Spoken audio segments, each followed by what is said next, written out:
তাদের কাছে হাত জোড় করে বিনয়ের সাথে অনুরোধ করব, এমন কোনো হঠকারী কাজকলাম আমরা যেন কেউ না করি যার কারণে আমাদের জাতীয় ঐক্য নষ্ট হয়।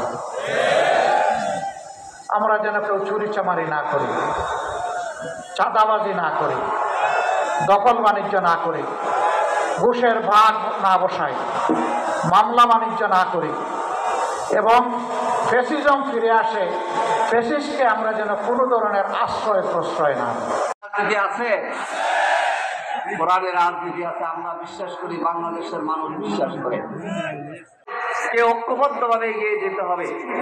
ভাই এবং বন্ধুগণ, আপনারা জানেন কোন রাজনৈতিক দল বলে ভাই ও বন্ধুগণ, তাই আগামী দিনে বিভেদ নয়, বিভাজন নয়,